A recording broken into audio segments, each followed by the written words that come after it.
2021년 2월 3일 수요 기도회를 드리겠습니다. 찬송가 94장 1절과 3절을 찬양하시겠습니다.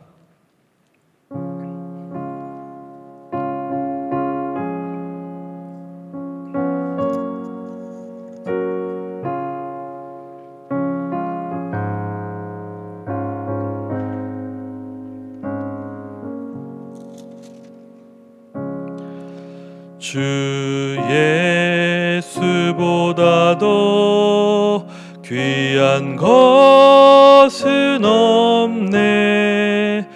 이 세상 부귀와 바꿀 수 없네. 영축은 내 대신 돌아가신 그 놀라운 사랑 잊지 못해. 세상 즐거움 다 버리고 세상 자랑 다 버렸네. 주 예수보다도 귀한 것은 없네. 예수밖에는 없네. 3절입니다. 주 예수보다도 귀한 것은 없네. 이 세상 행복과 바꿀 수 없네. 유혹과 핍박이 몰려와도 주 섬기는 내 맘 변치 않아. 세상 즐거움 다 버리고 세상 자랑 다 버렸네. 주 예수보다도 귀한 것은 없네.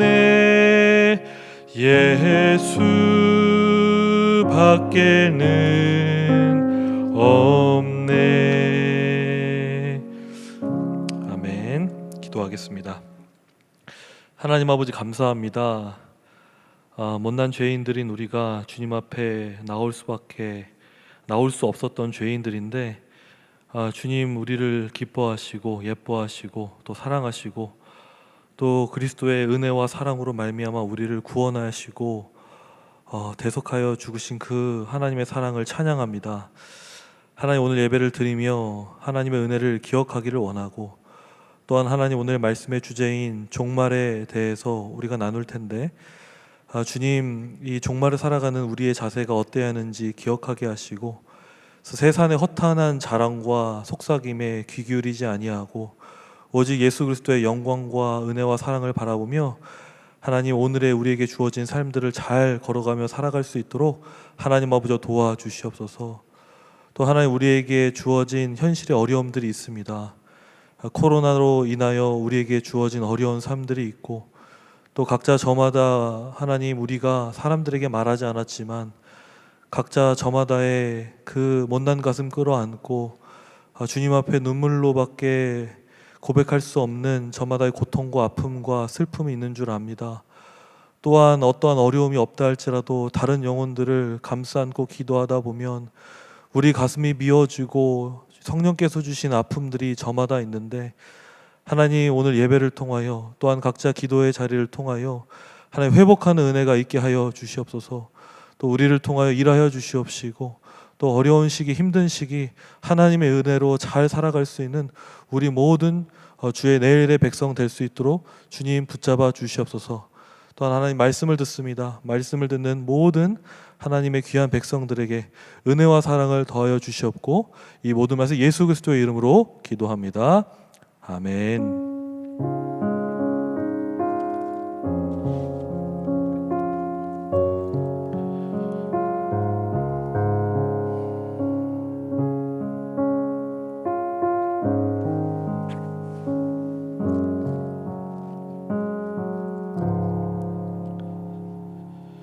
오늘 우리가 함께 보실 말씀은 누가복음 21장 10절부터 36절까지입니다.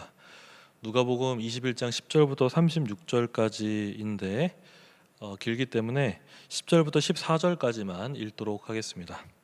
누가복음 21장 10절부터 14절까지 우리 함께 읽도록 하겠습니다. 시작. 또 이르시되 민족이 민족을 나라가 나라를 대적하여 일어나겠고 곳곳에 큰 지진과 기근과 전염병이 있겠고 또 무서운 일과 하늘로부터 큰 징조들이 있으리라. 이 모든 일 전에 내 이름으로 말미암아 너희에게 손을 대어 박해하며 회당과 옥에 넘겨주며 임금들과 집권자들 앞에 끌어가려니와 이 일이 도리어 너희에게 증거가 되리라. 그러므로 너희는 변명할 것을 미리 궁리하지 않도록 명심하라. 아멘. 종말을 살아가는 그리스도인들의 자세라는 제목으로 말씀을 나누도록 하겠습니다. 오늘 말씀은 예수님께서 마지막 때인 종말에 일어나는 일들에 대해서 말씀하시는 내용들입니다. 예수님께서는 앞으로 다가올 예루살렘 멸망에 대한 렌즈로 먼 미래에 다가올 종말에 대한 완전한 그림, 예수님께서는 완전한 그림이 있으시겠지만 우리에게 전할 때는 우리가 듣는 사람들의 한계가 있기 때문에 그래서 예수님께서 그 말씀하신 그 내용들, 그 그림들 제한적이지만 우리에게 보여주고 계십니다. 그래서 예루살렘의 멸망이 마지막 종말의 성취의 전조의 역할을 하고 있는 것을 볼 수 있는데요. 여기서 예루살렘 멸망이란 무엇이냐면 마지막 때 예루살렘이 멸망한다 이 말이 아닙니다. 오늘 본문 중간중간에 예수님께서 예루살렘 멸망에 대해서 말씀하시기도 하는데요. 한마디로 주 70년 티투스 장군에 의해서 예루살렘 성전이 파괴된 것과 관련한 그런 말씀 우리 주님께서 하고 계십니다. 가이사가 온 도성과 성전을 초토화시키도록 지시한 후에 장엄하고 아름다웠던 예루살렘 도성이 한순간에 죄가 되고 유대인들의 피로 얼룩져 버린 이 사건을 주님께서는 오늘 말씀이 쓰여지기 전 40년 전에 바로 예언하셨던 것입니다.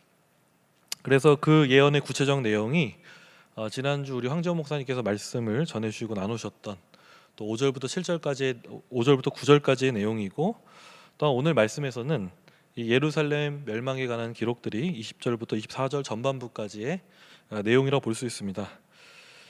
그리고 이러한 예루살렘에 대한 이 멸망의 렌즈로 앞으로 일어날 일들에 대한 이 종말에 대해서 우리 주님께서 말씀하시면서 또한 성도들이 이 종말을 어떻게 살아가야 하는지 우리 주님께서 권면하시는 내용들로 구성되어 있다고 볼 수 있습니다. 그런데 오늘 말씀에 나누기에 앞서서 인정하고 넘어가야 할 것들이 있는 것 같습니다. 그것은 뭐냐면 오늘 말씀 한 절 한 절 시간 관계상 섬세하게 따져보면서 들여다보기는 어렵겠지만 설교 준비를 위해 개인적으로 한 절 한 절 따져가며 연구하며 살펴보았을 때 몇 가지 내용들은 충분히 우리가 읽으면서 이해할 수 있는 그런 말씀들이지만 또 몇 가지의 내용들은 참 어려운 내용이 있구나라는 것을 깨닫게 됩니다. 그래서 어떤 내용들은 실제로 학자들마다 견해 차이가 있는 것들을 보게 되는데요.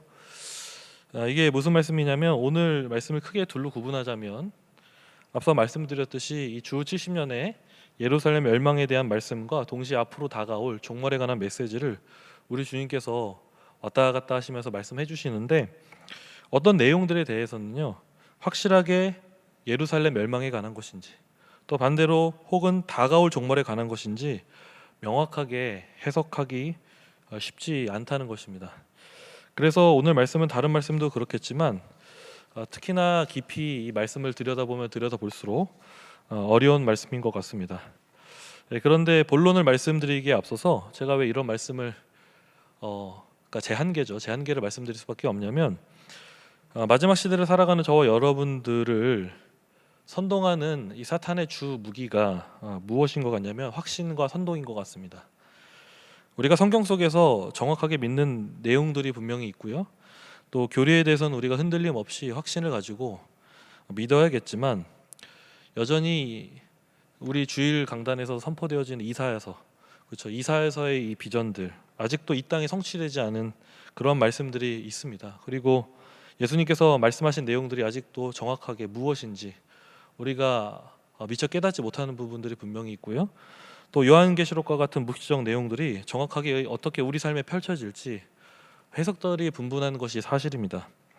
그래서 여전히 예수님께서 어떠한 말씀하셨지만 우리가 여전히 모르고 완전히 알 수 없는 것들이 존재한다는 것이죠.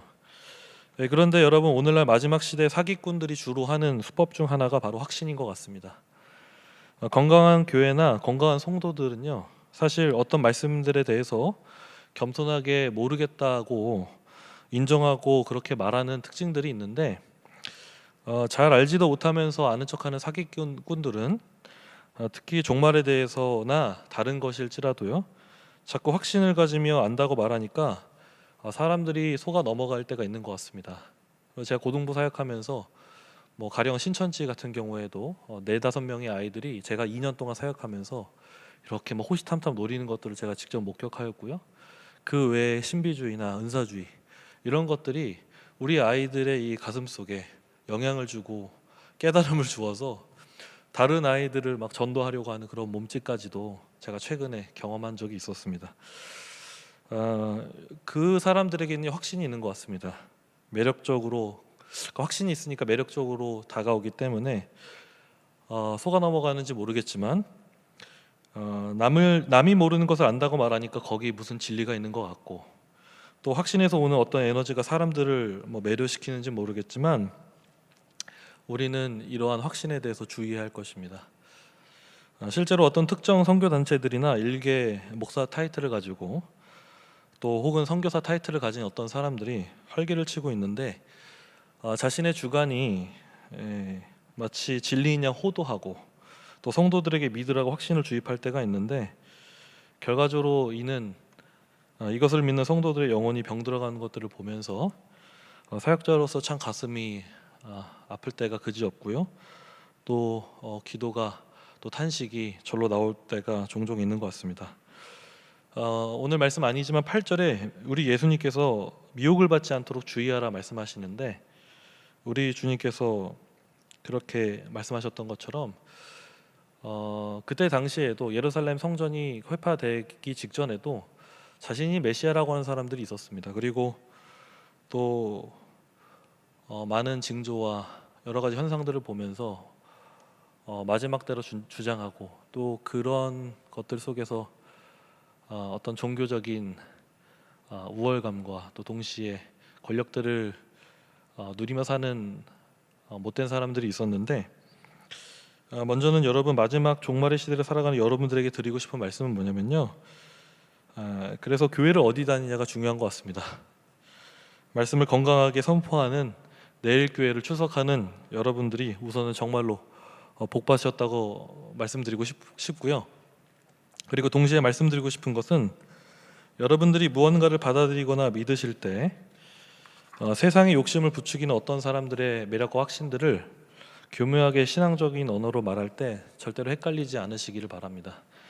또한 어떤 정치적 견해나 그리고 어떤 거짓된 영적 가르침을 신앙적 가르침으로 둔갑하여서 말씀을 전하는 사람들을 보게 되는데, 제발 그런 사람들의 말에 귀 기울이지 마시고 현혹되지 마시고 하나님 말씀을 겸손하게 이해하고 분별하는 가운데 여러분의 죄성으로 성경을 이해하고 해석하는 것이 아니라 순전한 하나님의 마음과 성령의 감동으로 마지막 때 하나님의 말씀을 순전히 읽고 묵상하고 또 하나님의 말씀을 온전히 깨어 받아들이는 그런 귀한 성도님들 되시기를 간절히 소망합니다.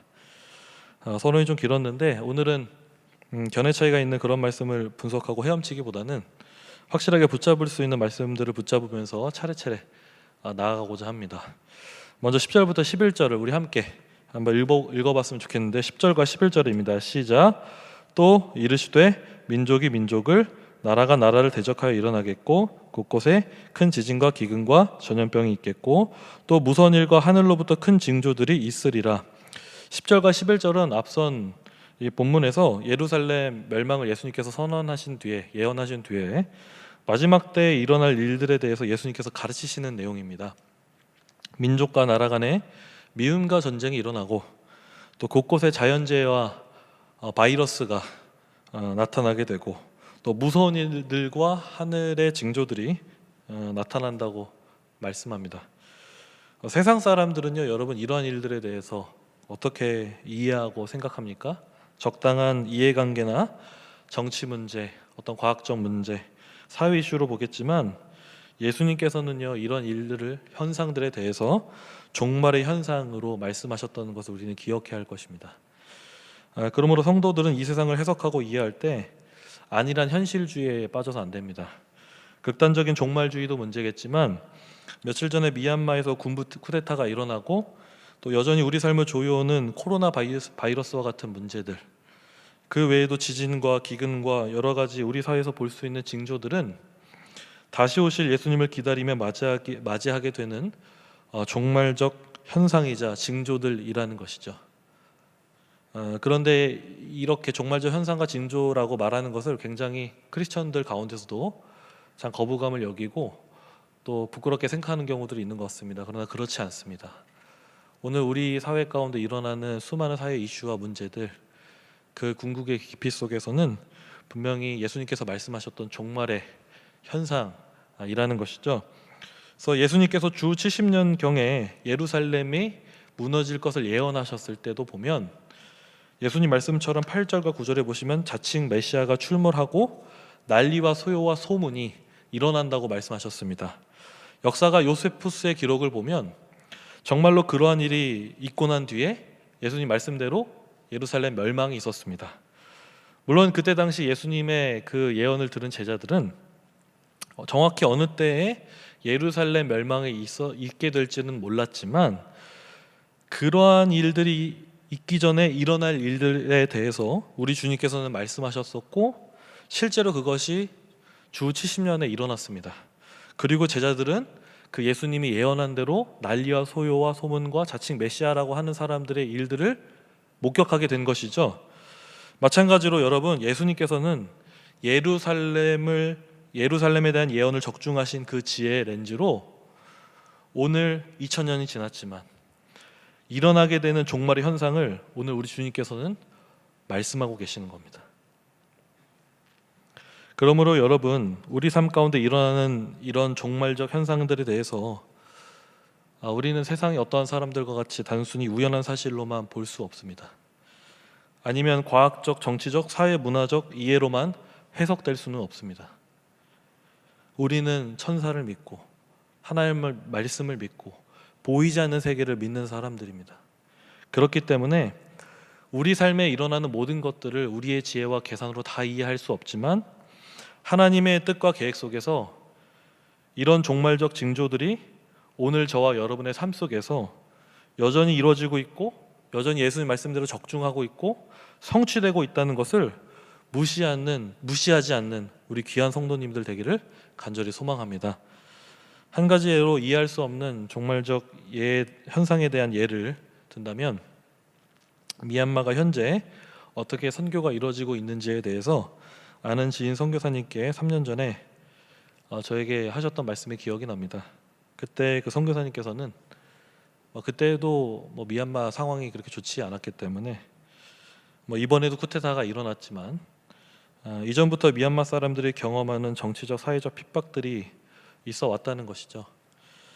그런데 이러한 핍박들이 그때 당시에 3년 전에도 예수님을 믿게 되고 또 예수님을 믿게 하는 동력이 되는 것 같기도 하다 말씀하시면서 미얀마에 이루어지고 있는 놀라운 부흥에 대해서 들은 적이 있습니다. 그리고 며칠 전에 미얀마에서 쿠데타가 이루어진 모습을 보면서 너무나 안타깝고 가슴이 아프지만 한편으로는 또 다른 하나님의 그 종말적 사실 속에서 계획하심을 보게 되는 것 같습니다. 그러니까 어떤 분들은요, 이 종말적 현상을 바라보면서 선하신 하나님께서 어떻게 그러실 수 있냐 반문하면서 변론하고 변증하고자 노력하겠지만, 그래서 기독교의 적대감을 갖는 도구로 종말적 일들에 대해서 이해할 수 없는 그 가운데 공감하고자 노력하겠지만, 또한 누군가에게는 종말의 어떤 현상들은 믿음의 역사가 나타나는, 이해할 수 없는 하나님의 일들과 역사의 배경이 되고 있다는 것입니다.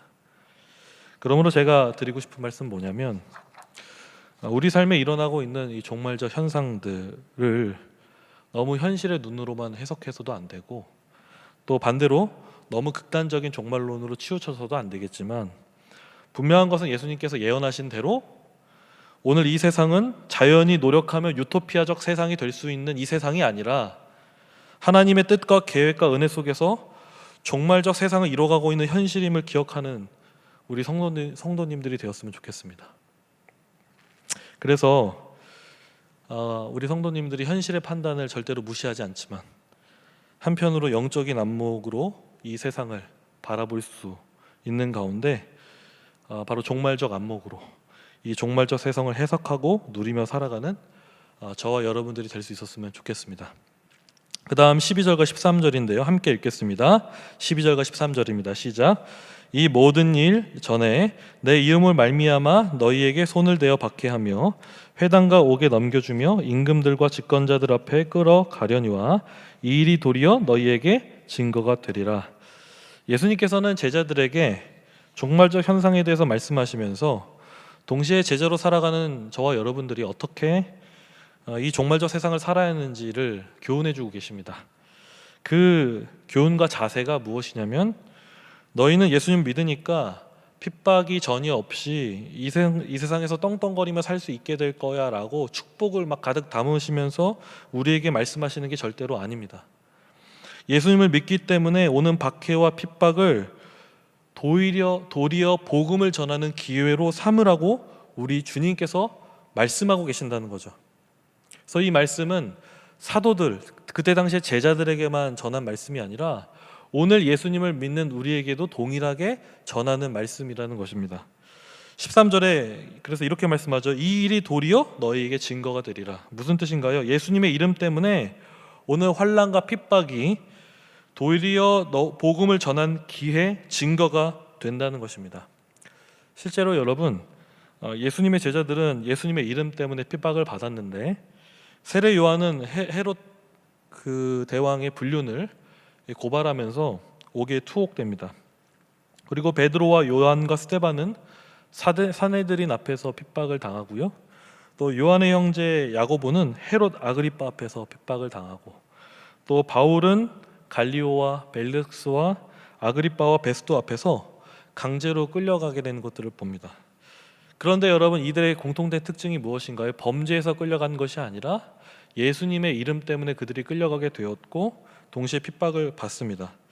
그런데 이때 이들의 특징이 또한 무엇이냐면 핍박에 굴복하지 않았다는 겁니다. 오히려 핍박 가운데서도 예수님을 전하는 기회로 삼아 복음을 증거하고 있는 것을 보게 된다는 것이죠. 예전에 제가 20살 때 예수님을 처음 믿고 나서 믿는 선배들의 모습을 주의 깊게 보며 예수님을 믿고 사는 것이 어떤 것인지를 궁금해하고 또 어떻게 살아야 하는지를 배웠던 적이 있었는데, 그 중에 제게 큰 깨우침을 준 한 선배 자매가 있었습니다. 이 선배는 예수님을 믿는 것 때문에 집을 아예 뛰쳐나왔던 자매였는데, 이 선배의 성향이 원래 극단적이거나 열성적인 그런 자매 아닙니다. 신천지에서 가족 버리고 나와라 막 그런 어떤 사상에 빠져서 막 교회에 빠져서 그렇게 교회를 버리고 가정을 버리고 교회에 나왔던 자매가 아니라요, 온유하고 성품이 굉장히 바른 선배였는데, 여러 집안 사정과 또 예수님을 믿는 그것 때문에 극심한 핍박이 있다 보니까 도저히 집을 나올 수밖에 없는 사정이 있었고, 그러나 예수님을 믿기 때문에 동시에 늘 매주 가족을 위해 눈물로 기도하면서 또 신앙을 지키기 위해 여러 힘겨움을 버텨내면서 교회를 다녔던 그런 선배가 있었습니다. 그때 저를 포함해서 저희 기수들과 또 저의 이제 비슷한 후배들이 그 선배를 보면서 무엇을 배웠냐면, 사실 그 선배가 저희와 말을 섞을 군번이 아니었기 때문에 깊이 대화를 나눈 적은 없었지만 예수님을 믿고 산다는 것이 저런 것이구나, 그런 것을 그냥 보면서 배웠던 적이 있었습니다. 특별한 말 한마디 한 적이 없었는데 말이죠. 그러니까 그 선배에게 닥친 핍박과 환난이 예수님을 믿는 것을 포기하게 만드는 원인이 됐던 것이 아니라 오히려 그 환난과 핍박이 복음의 증거가 되고, 후배들에게는 말 한마디 없었지만 눈물로써 예수님이 믿는 것이 무엇인지를 몸소 보여주었던 그 선배의 모습이 기억이 나는데요. 오늘 말씀을 묵상하면서 그런 생각을 해보게 됩니다. 오늘날 믿는 많은 사람들이 어려움을 우리가 당하는데 또 사람들에게 영감을 주는 시련들이 있지 않습니까? 그런데 과연 그 어려움과 시련들이 과연 오늘 말씀처럼 예수님 때문에, 예수님의 이름 때문에 오는 핍박과 시련일까요? 아니면 죄로 인해 욕먹는 핍박일까요? 물론 그리스도인들의 삶에 이 두 가지가 있을 수밖에 없다고 생각합니다. 우린 부족하니까요. 그런데 저는 우리 모두가 죄로 인해 받는 핍박보다는 예수님의 이름 때문에 저마다의 환난과 고난과 핍박 속에서 복음을 증거하는 삶이 넘쳐나기를 소망합니다. 물론 오늘날 교회가 처한 위치가 그렇게 얘기하실 수 있습니다. 초대교회와 같이 핍박과 환난의 시대가 아니기 때문에 목사님 핍박과 환난 받으라는 얘기 저 별로 좋아하지 않습니다. 이렇게, 또 그게 맞는 말 같지 않습니다. 이렇게 생각하실 수 있는데, 여러분 아무리 좋은 시대를 살지라도 예수님의 이름 때문에 우리 삶에 어떠한 작은 어려움이나 핍박이 없는다는 것 말이 되지 않습니다. 혹은 우리가 믿음으로 정당하게 맞이해야 할 시련을 우리가 회피하고 있을 수도 있는데, 여러분 예수님을 믿음으로 우리가 정말 당해야 할 고난들 회피하고 있다면 그것은 절대로 믿음의 삶이 아니라고 말씀드리고 싶습니다.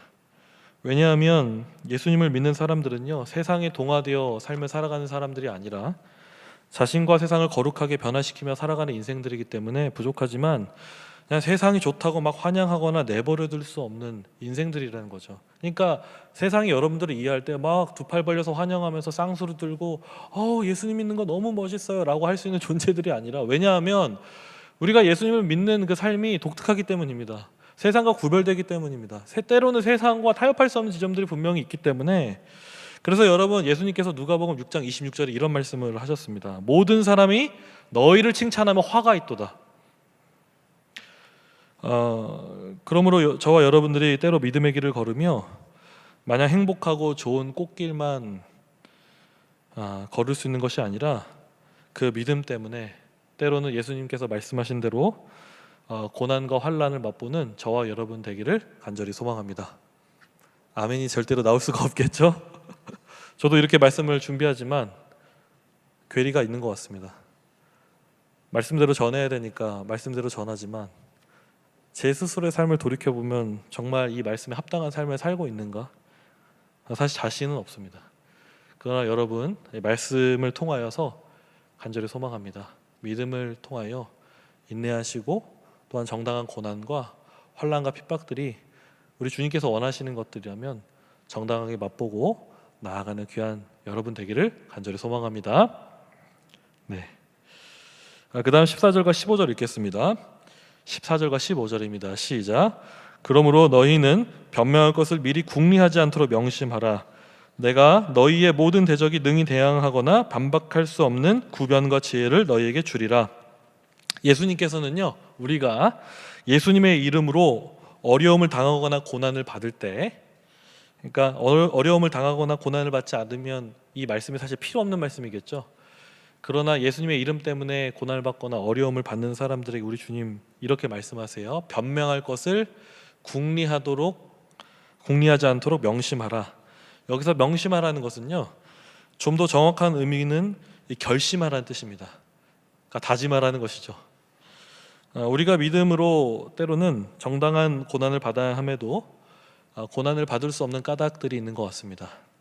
왜 그렇죠? 말씀대로 선택했을 때, 믿음을 따라 선택했을 때 너무나 선명하게 우리 눈앞에 보여지는 어떤 현실적 어려움이 계산되어지기 때문에 우리는 주님께서 원하시는 고난의 자리에 있지 어려울 때가 있는 것 같습니다. 그래서 여러분은 어떠신지 모르겠지만 저는 저 스스로 볼 때 어떨 때는 그런 것 같습니다. 순종하기 싫으니까요 변명의 말들이 많아지는 거죠. 변명의 말들이.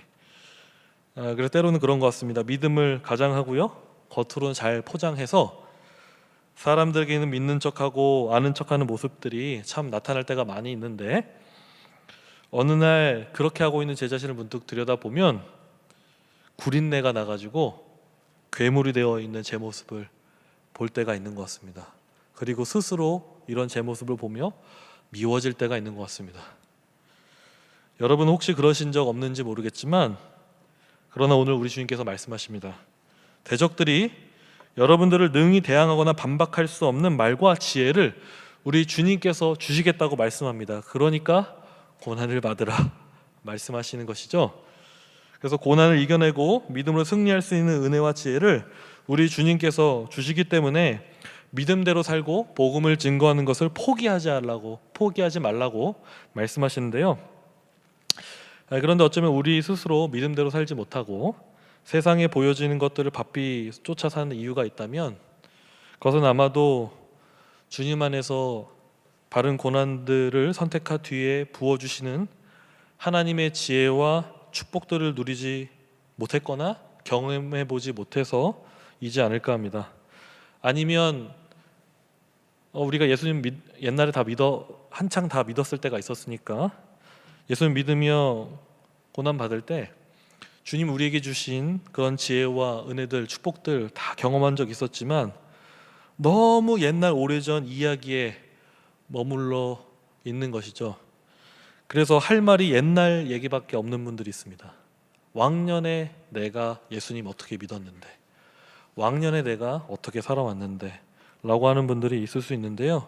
그래서 옛날 얘기를 우려먹고 끓여먹고 고아먹어서 더 이상 주변 사람들이 그만하라고 속으로 말할 정도로 듣기 힘들어 할 때가 있는데, 그래서 여러분 믿음을 가졌다라고 말하고 또 영적인 말들을 우리가 할 줄 안다고 해서, 그리고 심지어 과거에 많은 영적인 경험들을 하고 주님 주시는 지혜들 우리가 맛보았다 할지라도, 여러분 그것은 과거의 여러분이지 지금의 여러분이 아닐 수 있습니다.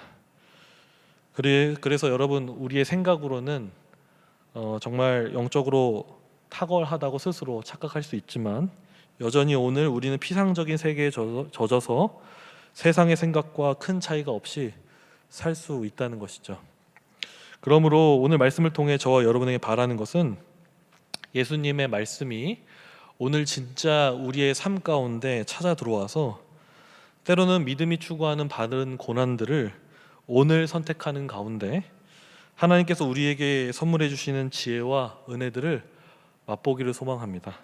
그래서 다른 이들에게는 우리의 고난과 어려움들이 복음을 전하는 기회가 되고, 또한 영적인 영감을 주어서 또 동시에 믿음의 여정을 과거만이 아닌 오늘도 더욱 깊이 풍성히 우리 주님께서 주시고, 그래서 그러한 삶을 살아가는 모든 우리가 되기를 간절히 소망합니다. 그 다음 28절을 읽도록 하겠는데요. 28절입니다. 함께 읽도록 하겠습니다. 시작. 이런 일이 되기를 시작하거든 일어나 머리를 들라 너희 속량이 가까웠느니라 하시더라. 20절부터 27절까지는 예수님께서 예루살렘 멸망과 종말의 때에 말씀하시는데 생략하기로 하고요. 28절에 종말적 세상을 살아가는 여러분들에게 어떠한 죄에서 살아야 하는지 우리 주님께서 이렇게 권면하십니다. 이런 일이 시작하거든 일어나 머리를 들라 너희 속량이 가까웠느니라 하시니라. 무슨 뜻입니까? 여기서 머리를 들라라는 것은 누가복음 13장에 보시면 등 굽은 여인이 우리 주님께서 치료해 주시는데, 그때 그 등 굽은 여인이 펴졌을 때 바로 그 펴다와의 동사와 같은 단어가 이 들다라는 동사입니다. 그러니까 이 고개를 들라, 머리를 들라라는 뜻이 무엇이냐면 등 굽은 여인이 펴듯이 우리의 고개를 바짝 서서 들고 살라, 이렇게 주님께서 말씀하신다는 것이죠. 그러니까 저와 여러분들이 마지막 때를 살아갈 때 어떤 자세여야 하냐면, 너희 속량이 가까웠기 때문에 당당하게 머리를 세워서 삶을 살아야 하고 주님께서는 그러한 당당한 삶을 우리에게 살라고 요청하고 있다는 것이죠. 세상처럼 능력과 재산과 자랑할 거리들이 많기 때문에 머리를 들라 우리 주님께서 그렇게 말씀하시지 않고 속량이 가까웠기 때문에 예수님께서 우리를 구원하시고 또 다시 오실 예수님을 기다리면서 그래서 우리 구주 되신 예수님의 재림을 기다리며 고개를 들라고 우리 주님께서 말씀하신다는 것입니다. 그래서 여러분 그런 것 같습니다. 세상에서는 우리가 어쩔 수 없이 고개를 숙이며 사는 인생들이죠.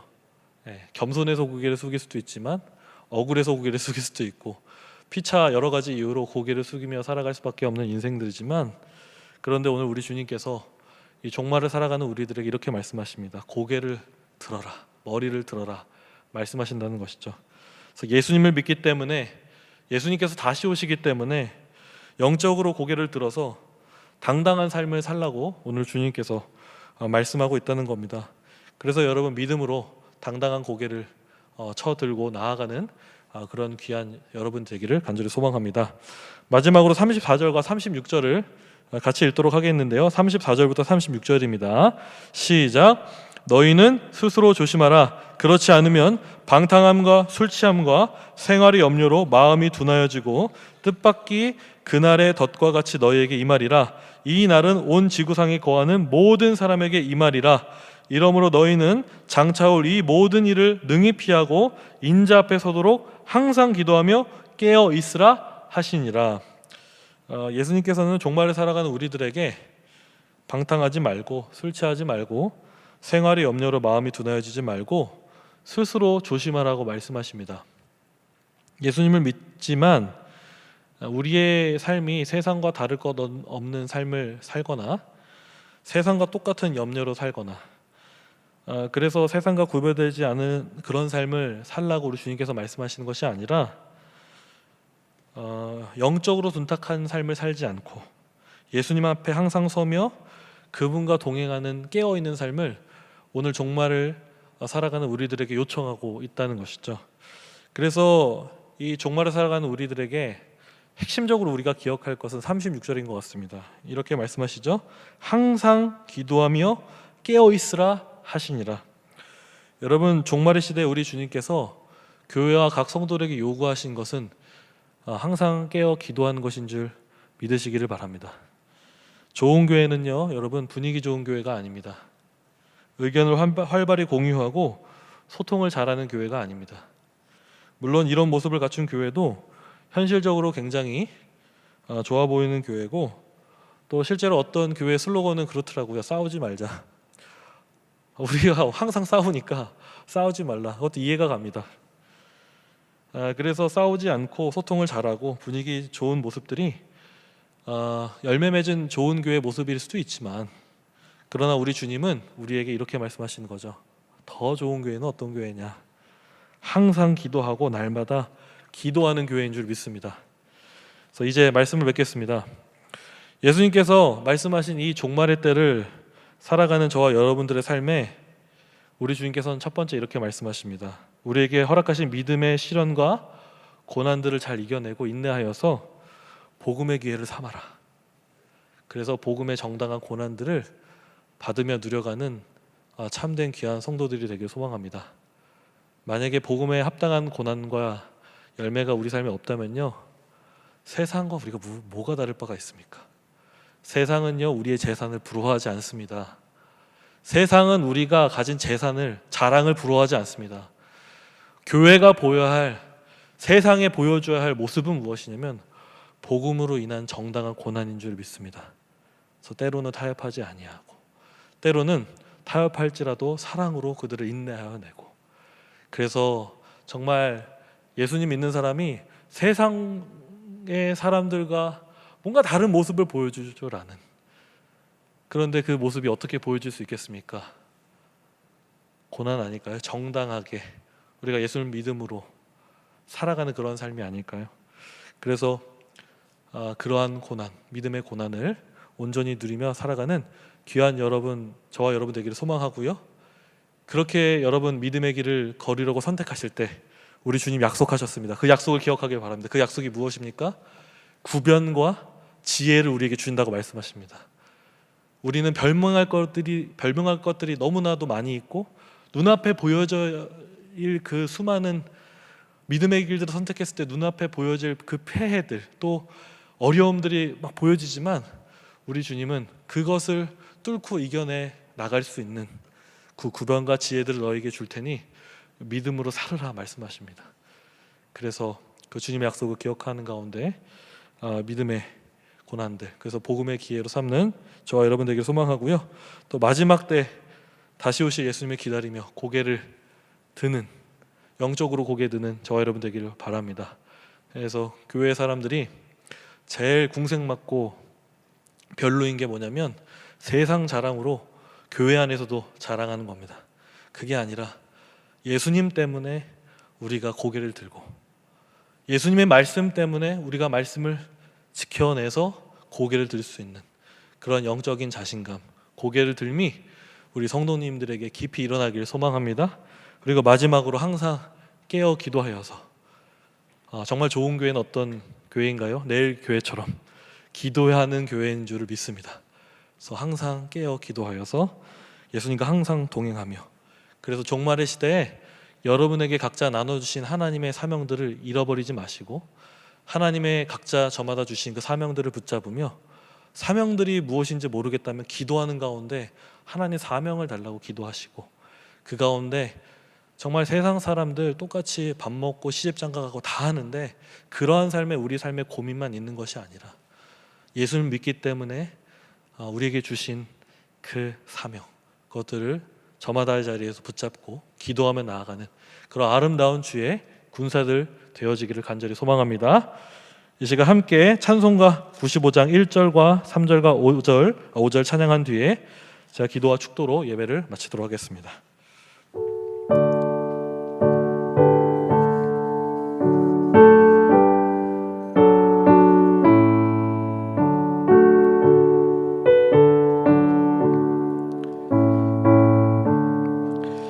나의 기쁨 나의 소망 되시며 나의 생명이 되신 주, 밤낮 불러서 찬송을 드려도 늘 하신 마음 뿐일세.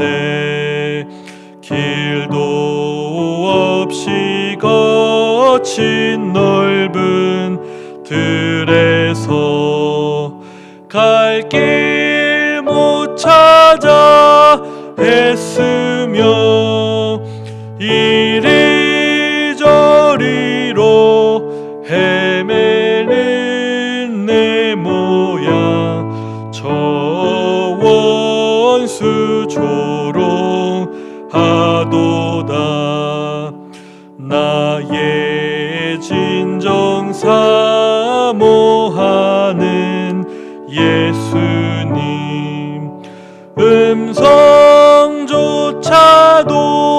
반갑고 나의 생명과 나의 참 소망은 오직 주 예수 뿐일세.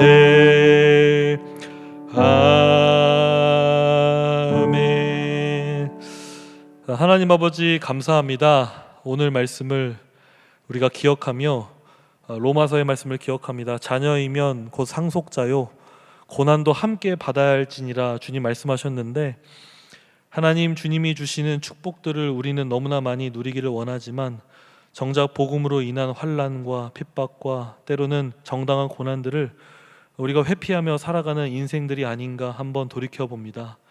하나님, 우리가 종말의 때에 살아가는 우리의 삶의 모습이 예수님을 따랐던 제자들의 모습과 같기를 원하고, 비록 이 대한민국의 땅이 종교의 자유가 있고 또 기독교에 대한 핍박이 과거와 같지 않다 할지라도 하나님, 여전히 세상과 다른 삶을 우리가 살기 때문에 여전히 우리가 정말 살 수밖에 없는 그런 믿음의 시련들과 정당한 고난들이 있는 줄 압니다. 하나님, 세상과 똑같은 삶을 우리도 살아서 다른 사람들에게 인정받고자 하는 그런 우리가 되어지지 않기를 원하고, 정말 하나님 말씀 앞에 우리가 항상 기도하며 깨어 나아가서 정말 우리에게 주신 각자의 사명 붙들고, 또한 우리가 정당하게 받아야 할 고난이 무엇인지 헤아리며, 동시에 하나님 지혜 주시고 구변을 주시는 그 하나님 말씀을 붙잡으며, 하나님, 우리 이 인생을 이해할 때 세상의 똑같은 논리로 하나님 이해하는 것이 아니라, 똑같이 세상의 논리로 돈과 재물과 사람의 백으로 하나님 이 모든 것을 이해하는 것이 아니라, 하나님이 부어주시는 은혜와 사랑을 힘입어 이 인생을 해석하고 종말을 해석할 수 있는 그러한 우리가 될 수 있도록 하나님 아버지 도와주시옵소서. 그래서 하나님 아버지, 정말 이 마지막 때에 항상 기도하며 깨어 나아서 예수님과 함께 동행하며 나아갈 수 있는 그런 우리가 되어지기를 소망합니다. 예수님을 믿는 척하는 우리 자신이 되어지는 것이 아니라, 때로는 구린내가 나고 때로는 하나님 역한 냄새가 나는, 영혼의 부패한 썩은 내가 나는 그런 우리가 되는 것이 아니라, 순수하게 날마다 주님 앞에 엎드리며 우리 자신을 분별하는 가운데 하나님 말씀 앞에 우리가 날마다 조아리며 엎드려 서서 하나님 말씀에 그 경종을 귀 기울이며 우리가 주님 말씀 앞에 합당하게 살아갈 수 있는 그런 우리의 삶의 자세가 되어질 수 있도록 하나님 아버지 은혜를 더하여 주시옵소서. 그래서 세상에 보여질 우리의 모습들이 세상과 똑같은 자랑의 모습이 아니라, 예수 그리스도의 이름으로 정말 온전한 자랑을 해나갈 수 있는 그러한 교회의 모습이 될 수 있도록, 그래서 하나님 항상 날마다 기도하며 깨어있는 그러한 교회와 내일의 성도들이 될 수 있도록 하나님 아버지여 도와주시옵소서. 이 모든 말씀 예수 그리스도의 이름으로 기도합니다. 아멘. 이제는 주 예수 그리스도의 은혜와 하나님의 다음없는 사랑과 성령의 교통하심이 종말을 살아가는 모든 성도들에게 주님 주시는 귀한 고난 속에서 지혜와 은혜와 믿음과 복음의 은혜가 넘쳐나고, 마지막 때에 항상 고개를 들며 항상 깨어 기도하며 살아가는 은혜가 너희 모든 무리에게 영원토록 함께 항상 함께 있을지어다. 아멘.